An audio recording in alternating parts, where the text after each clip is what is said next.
ప్రతి ఊరికి ఒక ప్రత్యేకత ఉంటుంది. దురదృష్టవశాత్తు రాష్ట్రంలో అంతర్గత రహదారులు లేని గ్రామంగా తమ పల్లెటూరు పేరు తెచ్చుకుందని ఆ ఊరి జనం ఆవేదన వ్యక్తం చేస్తున్నారు. కృష్ణా జిల్లా మోపిదేవి మండలం పెదకళ్లేపల్లి పంచాయతీలోని రాజాపురం గ్రామంలో సుమారు 300 మంది జనాభా ఉన్నారు. 150 వరకు నివాస గృహాలు ఉన్నాయి. వందల సంవత్సరాల క్రితం గ్రామం ఏర్పడినా ఇప్పటికీ అంతర్గత రోడ్లు ఒక్కటి కూడా వేయలేదని రాజాపురం గ్రామస్తులు వాపోతున్నారు. ఎన్టీఆర్ హయాంలో గ్రామానికి వచ్చే రహదారి నిర్మించారని, ప్రస్తుతం అది కూడా గుంతలు పడిపోయిందని తెలిపారు. ఎన్నో అర్జీలు ఇచ్చినా ఫలితం లేదన్నారు. ఇప్పుడు వరకు మా ఊళ్ళో ఒక రోడ్డు అనేది లేదండి. ప్రతి సాట గుంటలే ఉన్నాయి. కనీసం ఒక బండేలే దారి కూడా లేదు. ఎవరు వచ్చినా చూస్తున్నారు, వెళ్తున్నారు, వస్తున్నారే తప్ప మాకనేది ఎవరు చేసేవాళ్ళు లేరండి. ఇంతవరకు మాకు సరిగా సౌకర్యంగా రోడ్లు లేవండి. చాలా ఇబ్బంది పడుతున్నాం. సలపల్లి గాని కళ్ళేపల్లి గాని వెళ్ళాలంటే మరి స్కూల్కి వెళ్తాకి పిల్లలకి చాలా ఇబ్బంది పడిపోతున్నారు.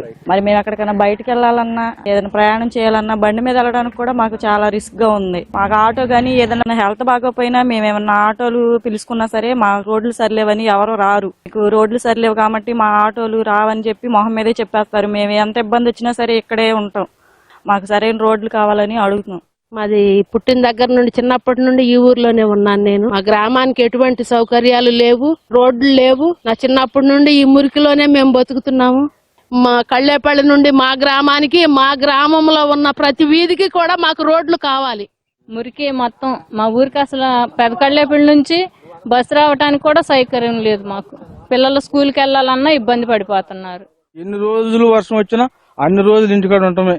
ఏదన్నా బండి మీద తీసుకెళ్ళటానికి కూడా అసౌకర్యం కూడా లేదు. పెద్ద పెద్ద గోతులు, కళ్ళేపల్లి నుంచి 4 కిలోమీటర్ల మార్గం, చాలా అగాధం గుంటల మార్గం.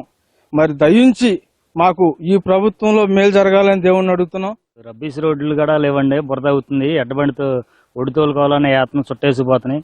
రోడ్లు అసలు ఏమీ లేవండి. మా గ్రామంలో 100 మంది కుటుంబాలు దళితులు. గ్రామం పక్కనే అడపవారిపాలెం, కుమ్మరిపాలెం గ్రామాలు కూడా ఉన్నవి. ఆ జనాభా ఈ జనాభా కలిపి దాదాపు 3000 మంది ఉంటున్నారు. దాదాపు 79 సంవత్సరాలు కావస్తుంది. ఇంతవరకు మా గ్రామాలకి రోడ్డు అనే మార్గమే లేదు. ఈ వర్షాకాలం ఈ భయంకరమైన పరిస్థితుల్లో మేము ఇతర ఊర్లు వెళ్లాలన్నా రావాలన్నా బహు భయంకరంగా జనజీవనం గడుస్తున్నది.